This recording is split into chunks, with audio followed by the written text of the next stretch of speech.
tiesu ekspertu padome, tiesu ekspertu padomes nolikums.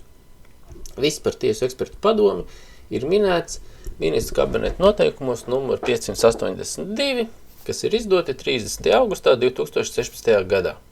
Šie noteikumi nosaka tiesu ekspertu padomes darba organizācijas un lēmumu pieņemšanas kārtību, padomes funkcijas un uzdevumus.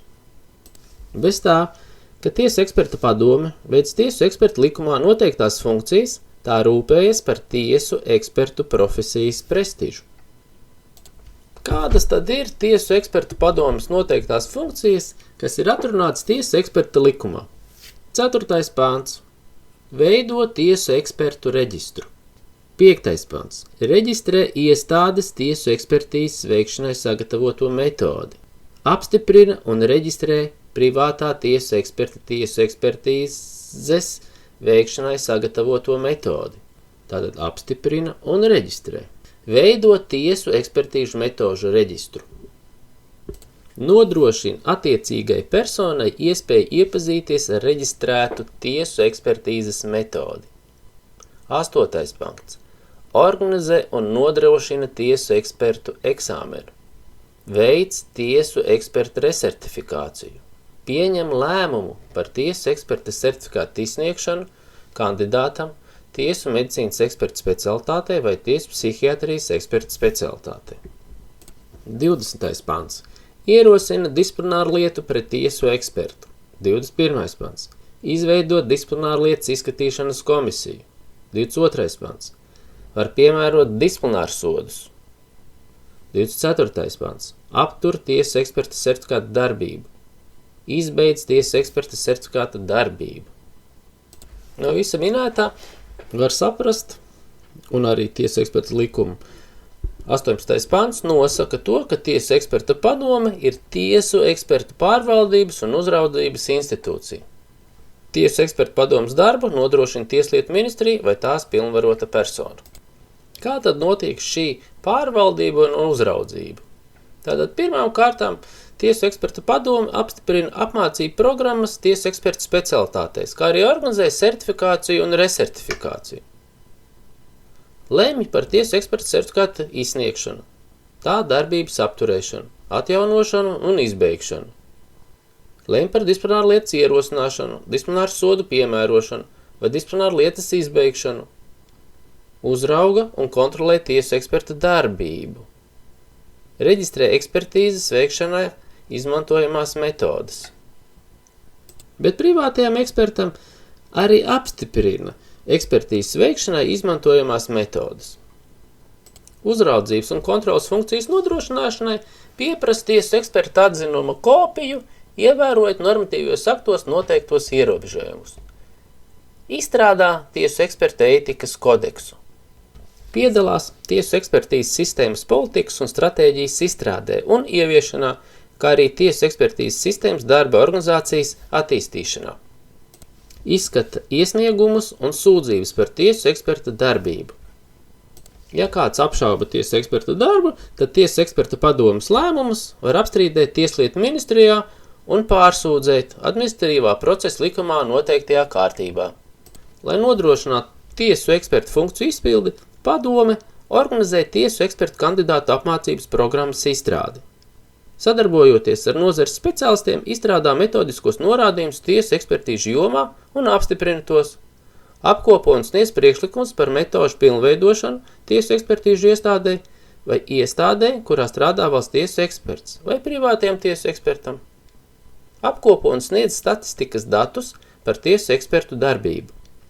Sniedz nepieciešamo informāciju tiesu ekspertīžu iestādēm un ministrijām, kur padotībā šīs iestādes atrodas. Īstenot citus normatīvajos aktos noteiktos uzdevumus. Tiesu ekspertu padomes sastāvs. Tiesu ekspertu padomes sastāvā ir tiesu ekspertīžu iestāžu vadītāji vai viņu pilnvarotas personas, privāto tiesu ekspertu pārstāvis, rajona pilsētas tiesas tiesnesis un apgabala tiesas tiesnesis. Mēģināsim saskaitīt, cik tad cilvēki veido tiesu eksperta padomi. Tātad pirmais tiesu ekspertīžu iestāžu vadītāji vai viņa pilnvarotas personas. Latvijā pēc ministra kabineta noteikumiem ir 6 tiesu ekspertīžu iestādes. Tātad tie ir 6 cilvēki. Privāto tiesu ekspertu pārstāvis ir 1. Nav man zinām, pēc kādiem kritērijiem tiek noteikti privāto tiesu ekspertu pārstāvis, bet Tieslietu ministrija ir izvēlējusies konkrētu cilvēku, jebkurā gadījumā viņš ir 1. Rajona pilsētas tiesas tiesnesis, 1 cilvēks. Apgabala tiesas tiesnesis, 1 cilvēks. Kopā 9 cilvēki. Ja mēs ieiesim tiesas mājaslapā, redz, kur jūs varat redzēt adresi, es pēc šīs adreses biju iegājis 31. decembrī, un šeit mēs redzam Tieslietu ministrijas rīkojumu par tiesu ekspertu padomas sastāva apstiprināšanu. Un šeit mēs varam redzēt, tiešām sanāk 9 cilvēki. Papētot tuvāk, var pamanīt, ka šīs rīkojums noteikti būs jāgroza, tieši tāpatās kā būs jāgroza ministra kabineta noteikumi par tiesu ekspertīžu iestāžu sarakstu, jo sarakstā ir viens nosaukums vienai ekspertīžu iestādei, bet šeit ir ekspertīžu iestādes vadītājs cits. Un es pat zinu, ka šis ekspertīžu iestādes vadītājs jau ir nomainījies. Šīs nepilnības varat paši mēģināt atrast, bet noteikti tuvākajā laikā tas viss tiks novērsts. Tiesas eksperta likuma 18. pāns nosaka, ka tieslietu ministrs uz 3 gadiem apstiprina tiesu ekspertu padomes personāla sastāvu un ieceļ tās priekšsēdētāju no tiesu ekspertu padomes locekļu vidus. Kā jau es iepriekš minēju, šo rīkojumu tieslietu ministrs noteikti pārskatīts, nesagaidot šos 3 gadus. Atkārtošos tieslietu ministrs apstiprina un ieceļ tiesu ekspertu padomes priekšsēdētāju no tiesu ekspertu padomes locekļus vidus.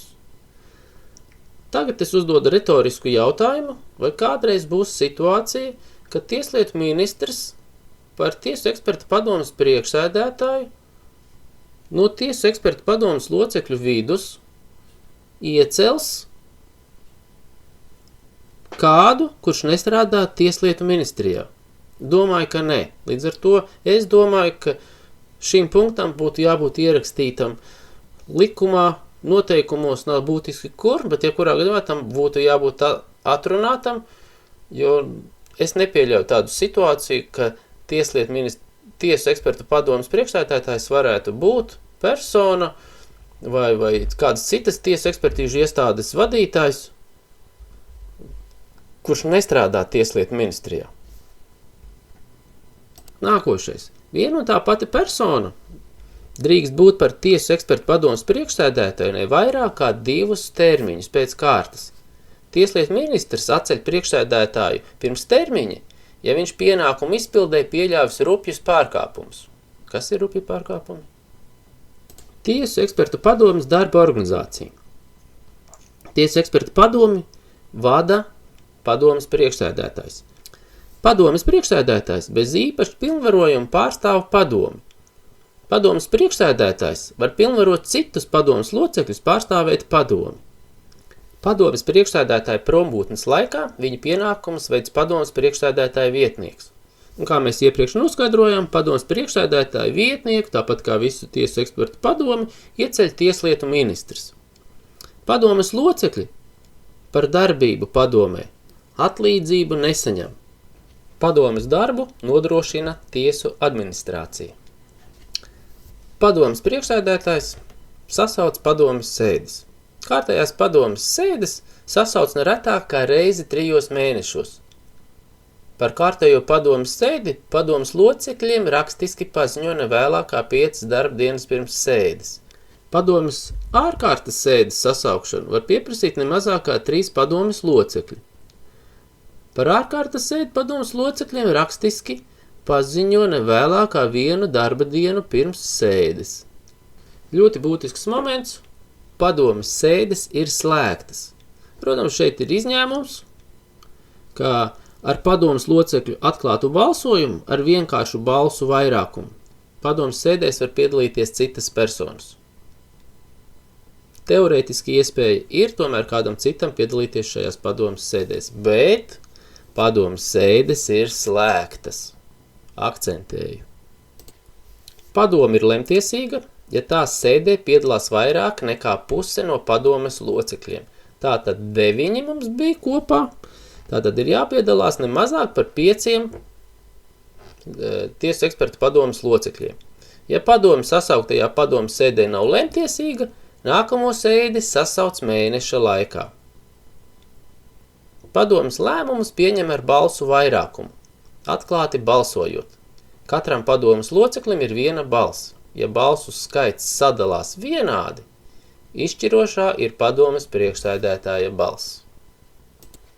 Padomes loceklis balsojumā nepiedalās, ja padomes loceklim, pieņemot lēmumu, rodas interešu konflikts, vai ir citi apstākļi, kas rada pamatotas šaubas par viņu objektivitāti. Šādos gadījumos padomes loceklis pirms minētajiem apstākļiem paziņo padomei, un padome pieņem lēmumu, ka attiecīgais padomes loceklis nepiedalās balsojumā. Padomes sēdes protokolē. Protokolā norāda sēdē izskatāmo jautājumu apspriešanas gaitu un padomes pieņemtos lēmumus. Padomes sekretārs sagatavo padomes sēdes protokolu un 3 darba dienu laikā pēc padomes sēdes nosūta tos sēdes dalībniekiem saskaņošanai. Kā jūs šeit redzat, tiesu ekspertu padome, ja viņi ir pilnā sastāvā, tad pie viņu jautājumu izspriešanas pie padomes sēdes piedalās vēl sekretārs. Tātad tiesu eksperta padomē kopā piedalās 10 cilvēki. 9 no viņiem ir balstiesības un sekretāram nav, bet viņš piedalās. Ja padomes sēdes dalībniekam ir iebildumi pret protokolu vai priekšlikumi, tos 3 darba dienu laikā pēc protokolas saņemšanas nosūta padomes sekretāram. Pēc iebildumu vai priekšlikumu saņemšanas padomes sekretārs 3 darba dienu laikā nosūta padomes locekļiem saskaņošanai precizēto protokolu. Ja pēc precizētā protokola saņemšanas padomes sēdes dalībnieki 3 darba dienu laikā nosūta padomes sekretāram jaunus iebildumus vai priekšlikumus, tos pievieno protokolam kā pielikumu. Ja iebildumi vai priekšlikumi noteiktajā termiņā nav saņemti, protokols uzskatāms par saskaņotu. Šeit interesanta situācija ir tā, ka tiesu ekspertu padomes locekļiem, saņemot protokolu, nav jārēģē, jo nereaģējot nekādā veidā, tiek uzskatīts, ka protokols ir saskaņots. Bet protokolu tāpatās ir nepieciešams parakstīt, un padomes sēdes protokolu paraksta padomes priekšsēdētājs un sekretārs. Pārējiem locekļiem tiek uzskatīts, ka viņi ir saskaņojuši konkrēto protokolu. Protokolu oriģinālu glabā tiesu ekspertu padomē. Padomei, izskatot jautājumus, kas skar tiesu ekspertu, ir tiesības pieprasīt nepieciešamās ziņas un uzaicināt tiesu ekspertu mutvārdu paskaidrojumu sniegšanai vai sniegt rakstveida paskaidrojums. Ja tiesu eksperts padomes noteiktajā termiņā nesniedz rakstveida paskaidrojums vai neierodas uz padomes sēdi bez attaisnojoša iemesla, padome izskata jautājumu un pieņem lēmumu, pamatojoties uz noskaidrotajiem apstākļiem un tās rīcībā esošajām ziņām. Lai notiktu padomes sēdes, padomes sekretārs sagatavo un nosūta padomes locekļiem jautājumu būtības izklāstu, lēmumu projektu un lēmumu pieņemšanai nepieciešamos dokumentus. Ja kāds no padomes locekļiem iebilst pret rakstveida procedūru konkrētajā jautājuma izskatīšanā, sasauc padomes sēdi. Padomes loceklis 5 darba dienu laikā nosūta padomes sekretāram savu viedokli par lēmumu projektu, izsakot iebildumus vai priekšlikums, ja tādi ir. Tas nozīmē, ka šīs padomes sēdes, lai pieņemtu kādu lēmumu, varētu notikties arī attālināti, tikai sarakstes veidā. Pēc iebildumu vai priekšlikumu saņemšanas un to apkopošanas padomes locekļiem nosūta precizētu lēmumu projektu. Padomes locekļi 2 darba dienu laikā elektroniski nosūta padomes sekretāram savu balsojumu par precizēto lēmumu projektu vai iebildums pret to. Ja ir saņemti iebildumi pret precizēto lēmumu projektu, turpmāk jautājumu izskatīšana notiek klātienē. Padomes rakstveida procedūrā pieņemto lēmumu paraksta padomes priekšsēdētājs. Padomes sekretārs 5 darbdienu laikā nosūta padomes locekļiem un pārstāvjiem ar padomdevēju tiesībām rakstveida procedūrā pieņemto lēmumu. Atceramies, ja ir klātienē tiesa eksperta padome, tad tiesa eksperta padome izskatītos jautājumus, protokolu padomes sekretārs sagatavo un nosūta 3 darba dienu laikā. Tiesu ekspertu disciplināru lietu ierosināšanas un izskatīšanas kārtība. Tiesu eksperta atbildība, disciplināra atbildība. To ierosina tiesu eksperta padome. Ierosināšanas pamats ir tiesneša vai prokurora priekšlikums, personas sūdzība, vai arī tiesu eksperta padomes iniciatīva. Tātad tiesa eksperta darbību, ekspertīzes kontrolē, uzrauga visa sabiedrība. Tātad sūdzēties par ekspertu varētu jebkurš, bet gala lēmumu tomēr un ierosina, ja tiek saskatīts pārkāpums tiesu eksperta padome. Kāda ir disciplināra lietas ierosināšanas iemesli? Pirmkārt, normatīvu aktu neievērošana, kur attiec uz tiesu eksperta darbību. Profesionālo pienākumu nepildīšana vai rupja nolaidība, kas pieļaut ekspertīzes veikšanas laikā vai nepamatota tiesu eksperta atzinuma sniegšana. Pilnvaru pārsniegšana. Amata nelikumīga izmantošana. Nepiedienīga un necienīga izturēšanās vai tiesu eksperta ētikas norma pārkāpums. Ekspertīzei iesniegtu objektu nozaudēšana vai ļaunprātīga bojāšana. Ekspertīzei iegūto ziņu izpaušana personām, kuras nav saistīts ar ekspertīzes noteikšanu vai veikšanu. Lai izskatītu pret tiesu ekspertu ierosinātu disciplināru lietu, tiesu eksperta padome izveido komisiju ne mazāk kā 3 cilvēku sastāvā un nosaka komisijas priekšsēdētāju un tās sastāvu.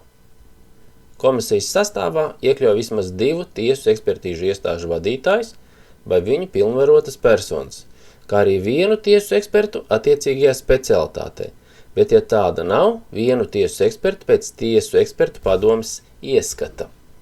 Tātad 3 cilvēki.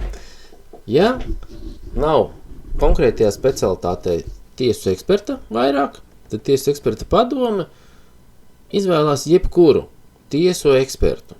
Un šī gadījumā nav būtiski, vai viņš ir konkrētajā specialitātē zinošs vai nav, jebkuru.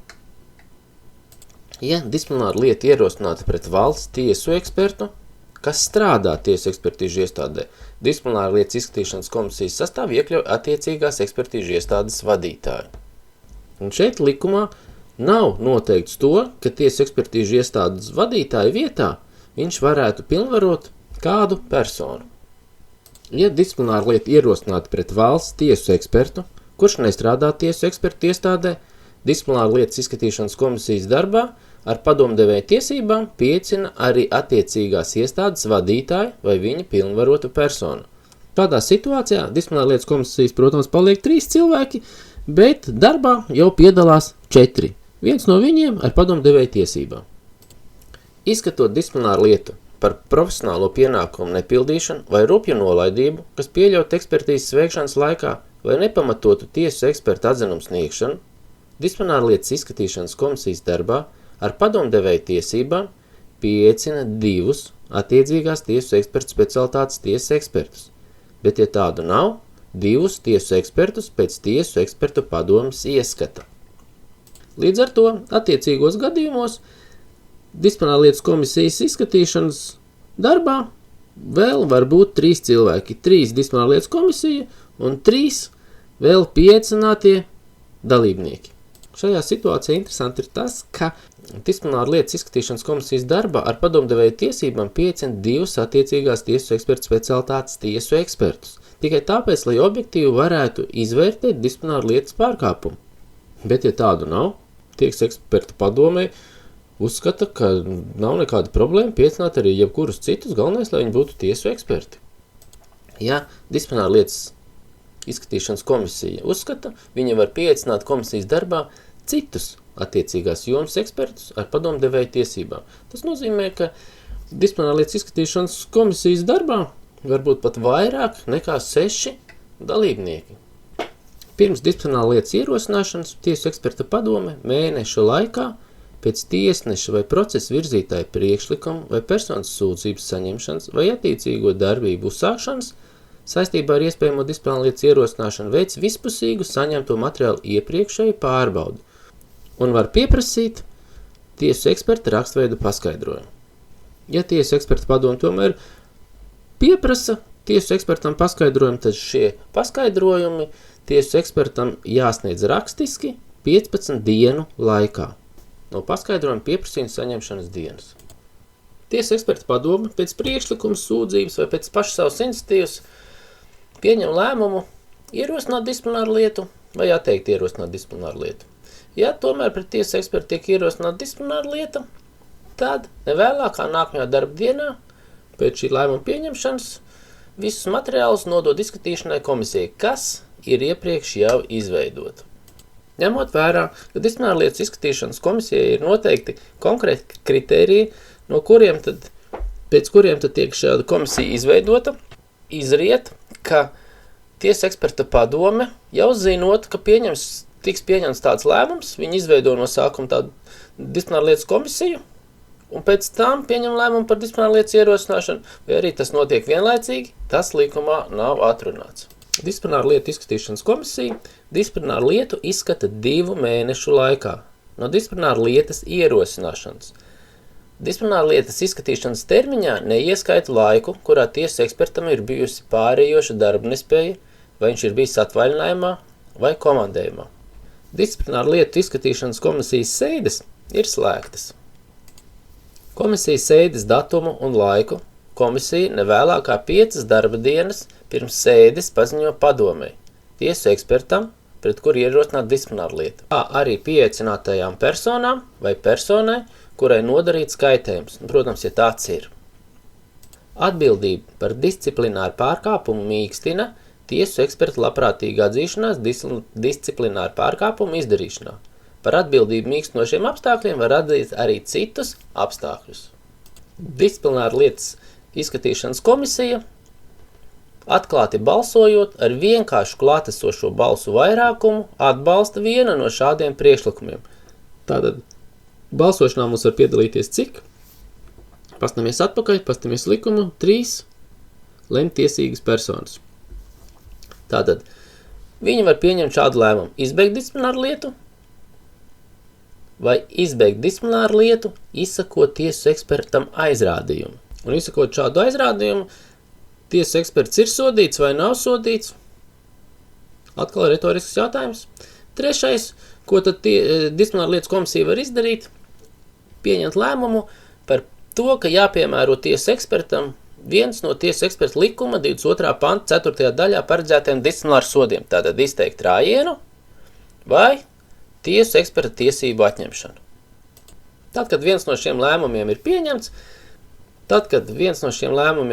disciplinārā lietu komisijā ir pieņemts, sekretārs sagatavo sēdes protokolu 3 darba dienu laikā. Pēc komisijas sēdes protokolu paraksta komisijas priekšsēdētājs un sekretārs. Kā jūs redzat, mums parādās disciplinārā lietu komisijas sēdēs vēl viens cilvēks, kurš ir klāt, un tas ir sekretārs.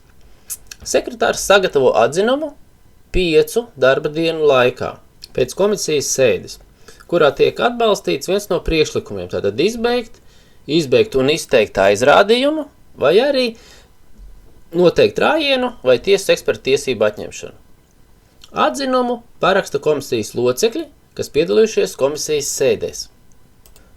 Uzsvēršu, ka sekretārs sagatavo sēdes protokolu 3 darba dienu laikā, bet atzinumu 5 darba dienu laikā.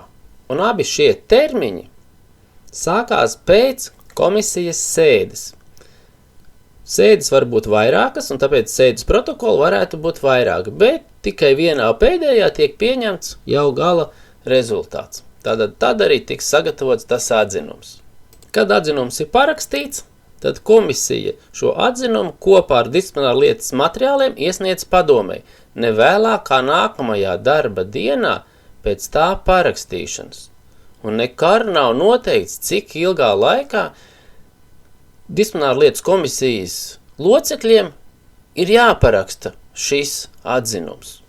Ir noteikti termiņi, cik ilgā laikā ir jāsagatavo atzinumu, bet cik ātrā laikā viņš ir jāparaksta, tas likumā nav atrunāts. Bet tad, kad viņš tiek parakstīts, nevēlākā nākamajā darba dienā ir jāiesniedz tiesu eksperta padomei.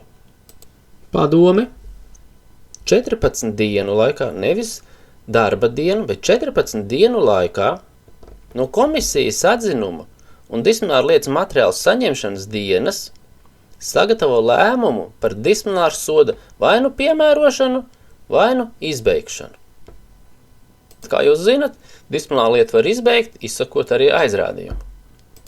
Bet par disciplināru lietu sodiem mēs varētu runāt tikai par rājienu un tiesu eksperta tiesību atņemšanu, kuru tad tiesu eksperta padome arī piemēro pret tiesu ekspertu.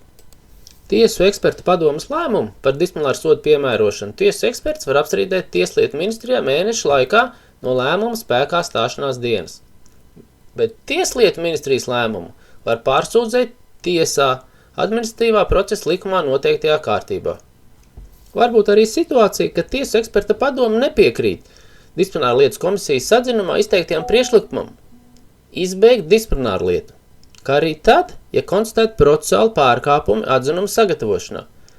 Šī gadījumā padome nodod disciplināru lietu komisiju atkārtotai izskatīšanai. Komisija, saņemot atpakaļ visus materiālus 15 darba dienu laikā pēc lēmuma pieņemšanas par disciplināru lietas atkārtot nodošanu komisijai, izskata disciplināru lietu šajos noteikumos minētajā kārtībā. Un šeit var rasties paradoxāla situācija. Tad, ja disciplināru lietas komisija atkārtot izskatot, izsaka priekšlikumu izbeigt disciplināru lietu 15 darba dienu laikā. Viņi atkal iesniedz tiesu eksperta padomē, un tiesu eksperta padome 14 dienu, nevis darba dienu laikā, atkal caurskata visus dokumentus un sagatavo lēmumu par disciplināru lietas piemērošanu un disciplināru lietas izbeigšanu. Ja tiesu eksperta padome atkal nepiekrīt izteiktiem priekšlikumam izbeigt disciplināru lietu, viņa atkal nosūta disciplināru lietu izskatīšanas komisijai, kas savukārt atkal 15 darba dienas visu pārskata. Tā tas teorētiski var turpināties bezgalīgi. Šeit es esmu mēģinājis uzlikt visus to uz mazā schēmiņā. Varbūt tās nav dikti pārskatāmi, bet varat mēģināt iedziļināties. Tiesu ekspertu reģistrs. Lai valstī būtu vieglāk orientēties starp visiem tiesu ekspertiem, valstī ir izveidots tiesu ekspertu reģistrs. Viņš ir publisks reģistrs, kurā iekļaut informāciju par certificētiem tiesu ekspertiem, kas darbojas mūsu valstī. Tiesu ekspertu reģistru veido tiesu ekspertu padomi. Atrast viņu var pēc ekrānā redzamās adreses. Tiesu ekspertu likuma 4. pāns nosaka, kam konkrēti ir jābūt tiesu ekspertu reģistrā. Un tas ir tiesu eksperta vārdam jābūt minētam uzvārdam, specialitātē, kurā tiesu ekspertam piešķirtas tiesības veikt tiesu ekspertīzi, tiesu eksperta darbības vietu, tiesu eksperta certifikāta numuram un izsniegšanas datumam, tiesu eksperta certifikāta derīguma termiņam, norāde, ja pieņemts lēmums par tiesu eksperta certifikāta darbības apturēšanu, kā arī citas norādes, kas apliecina tiesu eksperta kompetenci. Tagad mēģināsim pastīties praktiski, vai ir iespējams iegūt visu to informāciju šajā tiesu ekspertu reģistrā, kas ir minēta un kurai vajadzētu būt pēc tiesu eksperta likuma 4. panta. Ierakstot konkrēto adresi, mēs redzam, mums atverās meklēšanas loks. Šajā meklēšanas logā, kā jūs redzat, nav precīzi norādīts, kas mums viņā ir jāraksta. Līdz ar to mēs varētu rakstīt visu, kas ir saistīts ar ekspertīzi vai informāciju, kas mums varētu novest līdz ekspertīzē. Kā piemēram, šoreiz es nerakstīšu uzvārdu, bet pamēģināsim ierakstīt, piemēram, asinspēdu. Ja ir tāda asinspēdu krimināliskā izpēte, mēs ieliksim tikai asinspēdu. Un kā jūs šeit redzat, mums izleca 2 eksperti ar asins pēdu trasloģisko izpēti, redz, kur. Un šeit meklētājs saprata, redz, kur ir kaut kas saistīts ar asinīm, ir eksperts Igors Vasins. Nu, lūk, mēs varētu arī meklēt, ja mēs konkrēti zinām ekspertīžu veidu, piemēram, daktiloskopiju, ja? Rakstam.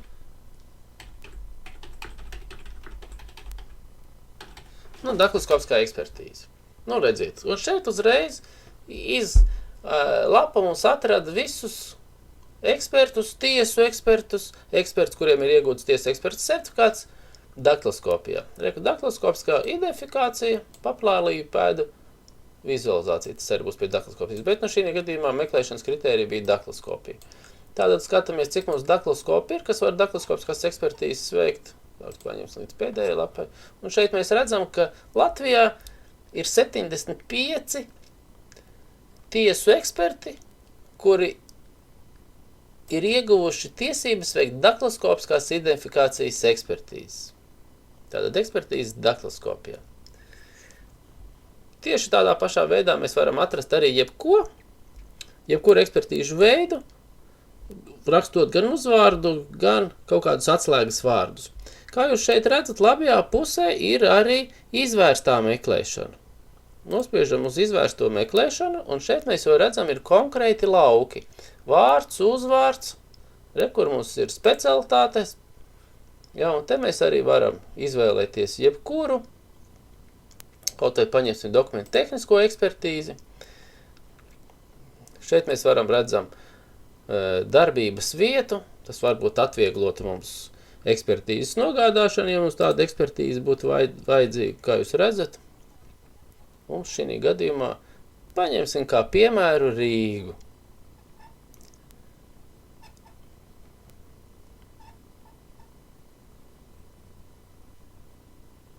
Ja mēs te tā nav Rīgas. Ir gan Rīga, redz, kur šeit. Paņemam Rīgu. Meklējam. Un šeit mēs redzam dokumentu tehniskās ekspertīzes. Mums Rīgā ir tiesu eksperti. 1, 2, 3, 4, 5 mums ir no tiesu ekspertīžu biroja, un 1 ir valsts robežsardze ekspertīžu dienestā. Tātad dokumentu tehniskās ekspertīzes mēs redzam, Rīgā ir pieejams 6 tiesu eksperti. Tieši tāpatās, kā mēs varam atrast tiesu ekspertus Latvijā, tā arī ar šo meklēšanas formu vajadzētu atrast arī ekspertus Baltijā. Tāpēc nospiežam Baltijā, lai būtu ne tikai Latvijā, un ņemsim no sākuma. Mēģināsim atrast, ka te mums ir grāmatvedība, ja? Tātad mums atverās, un te mēs redzam, jā, mums ir visi eksperti, kas ir Latvijā. Labi, pamēģināsim atrast kādu citu, kas mums parādīsies arī Baltijā. Alkohols. Kļūda. Ejam uz sākumu. Izvērsta meklēšanu. Tātad ņemam Baltijā. Tāks, alkohols. Meklēt. Kļūda. Ejam vēl vienreiz. Izvēlamies Baltijā. Tad paņemsim precīzi tikai alkoholu. Atkal kļūda. Labi. Alkoholu izlaidīsim. Tāks, ņemam Baltiju. Alkohols. Balistiku. Atkal kļūda.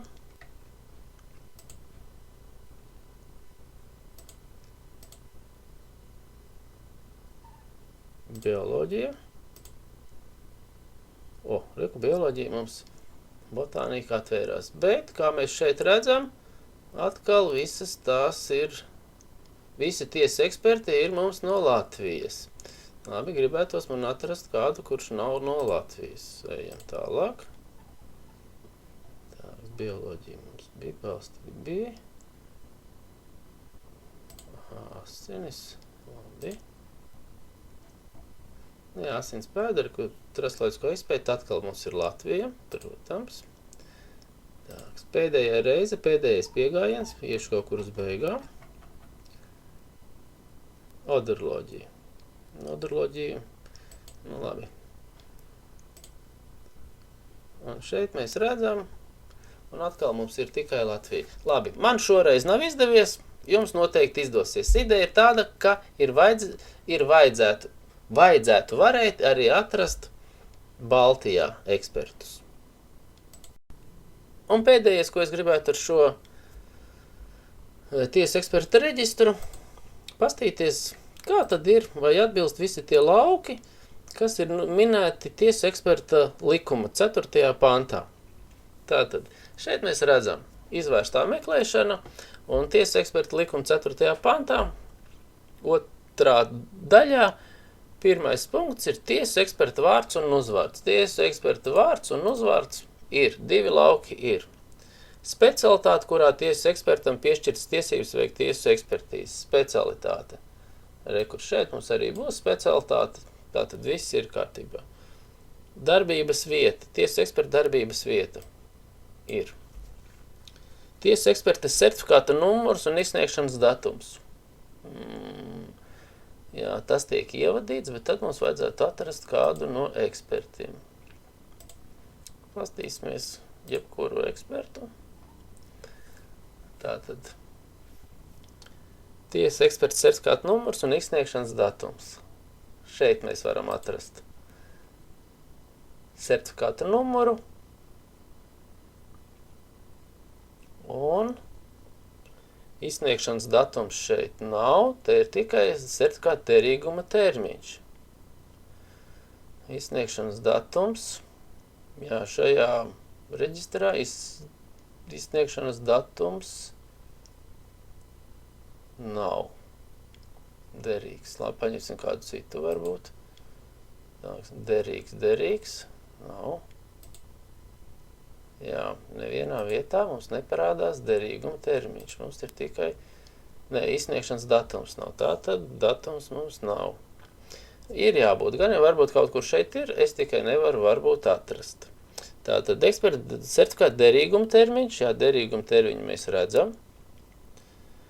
Norāda, ja pieņems lēmums par tiesas eksperta certifikāta darbības apturēšanu. Šeit jau mēs redzējām, kur norāda mums ir apturēts 11.04. Citas norādes, kas apliecina tiesas eksperta kompetenci. Kādies šito es varētu atrast, un šeit es pat domāju, ka šāda punkta šeit nemaz nav. Bet, kā es teicu, iespējams, es kaut ko nevaru saskatīt. Tātad šādi izstāsta tiesu eksperta reģistrs, kuru ir diezgan ērti izmantot, un kurš tu varētu noderēt, lai mēs varētu atrast ekspertus, ja mēs būtu procesa virzītāji. Vēl, ko es neesmu pieminējis, ka šeit mēs redzam, kur mums ir palīdzība, lietotāja rokas grāmatu, varam nokopēt rokas grāmatu par reģistru, kā jūs šeit redzat. Kur saskars Lietuvas reģistrs. Atsevišķi Lietuvas reģistrā varam ieiet atsevišķi Igaunijas reģistrā. Šeit mēs arī redzam Igaunijas reģistrs un atkal būs norādīta adrese. Mēģinam izmantot, varbūt noder. Tātad, ja neizdodas atrast ekspertus uzreiz caur šo reģistru, tad mēs varam ieiet informācijā par reģistru un atrast, piemēram, kur ir Lietuvas eksperta mājaslapa, un redz, kur mums ir Igaunijas. Igaunijas mājaslapa arī mēs redzam, kur reģistrs ir augšā iznests, tā ka mēs varētu arī viņā ieiet. Iejot Igaunijas reģistra mājaslapā, mēs redzam, redz, ka te mums būs, un mēs atkal jau forma ir identiska, nekas savādāk šeit nav, redz, ka te mēs varētu paņemt digitālajā attēlu. Tātad skatāmies, nav tāda, labi, atkal netrāpīju, paņemsim visu vienkāršošo DNS ekspertīzi, digitālos mēs ņemsim nost, un šeit mēs redzam, Igaunijā DNS ekspertīzes veids 9 eksperti. Un te mēs noteikti varam arī atrast, redz, kur mums ir ekspertīžu centrs, jā. Tātad viss mums atrodas ekspertīžu centrā. Tāks, kas mēs te redzam. Derīgums. Numurs. Te mums ir informācija. Jā. Un tieši šādā pašā veidā mums vajadzētu arī atrast Lietuvas. Nu, Lietuvas man, diemžēl, šodien neiet. Nu, laikam, nav mana diena. Tiesu ekspertu ētikas kodeks. Tiesu ekspertu ētikas kodeks nosaka tiesu ekspertu likumā noteiktajā kārtībā certificētu tiesu ekspertu profesionālās ētikas un uzvedības pamatprincipus, kodeksa normu pārkāpumu izskatīšanu un kodeksu izpildi.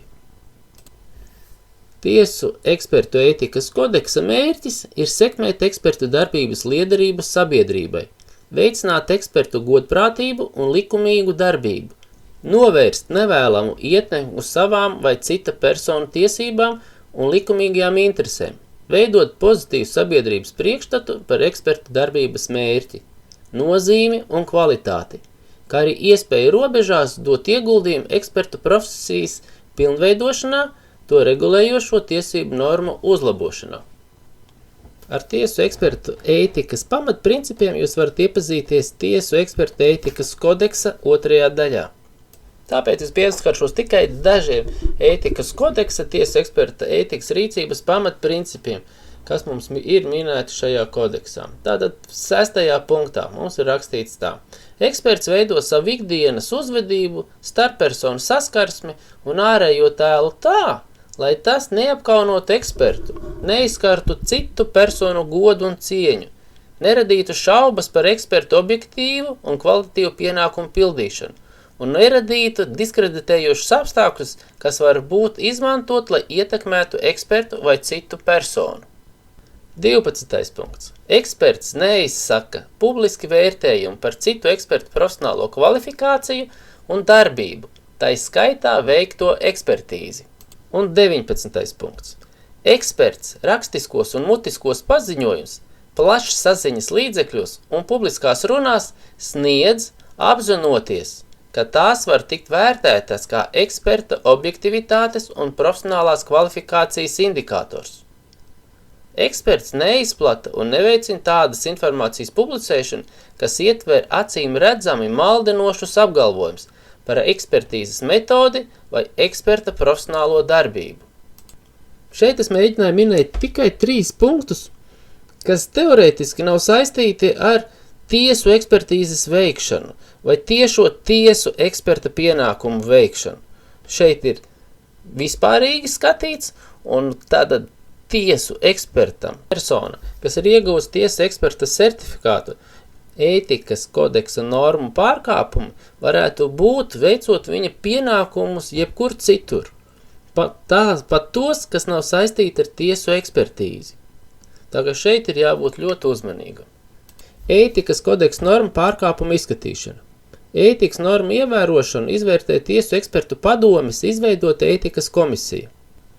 Komisijas sastāvu un komisijas priekšsēdētāju apstiprina tiesu eksperta padomi, kad nepieciešams izvērtēt ētikas normu ievērošanu. Komisijas sēdi sasauc komisijas priekšsēdētājs, nevēlāk kā 5 darba dienu laikā, pēc komisijas izveidošanas, informējot par to pārējos komisijas locekļus personīgi vai nosūtot paziņojumu elektroniski nevēlāk kā 2 darba dienas pirms sēdes. Komisija ir lemtiesīga, ja tās sēdē piedalās visi komisijas locekļi. Komisijas sēdi vada komisijas priekšsēdētājs.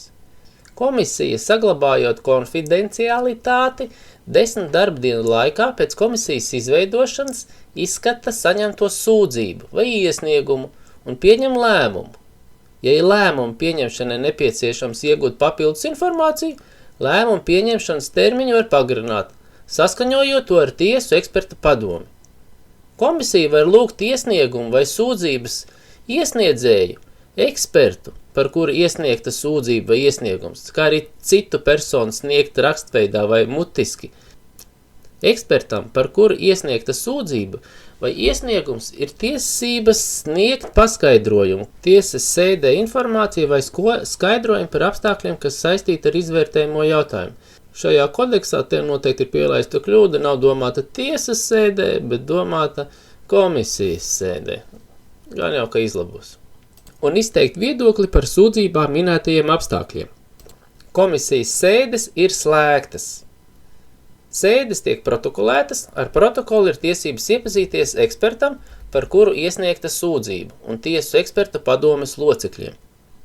Komisija ar balsu vairākumu atklāti balsojot pieņem lēmumu par konkrētas kodeksa uzvedības normas pārkāpuma faktu. Komisija lēmumu kopā ar izskatītajiem dokumentiem iesniedz tiesu ekspertu padomei. Lēmumu par rīcību kodeksā noteikto normu pārkāpumu gadījumā pieņem tiesu eksperta padomi, komisijas lēmumu. Bet, ja eksperta rīcība ir pretrunā ar kodeksā noteiktajām normām, tiesu eksperta padomi var uzsākt disciplināru atbildības izvērtēšanu.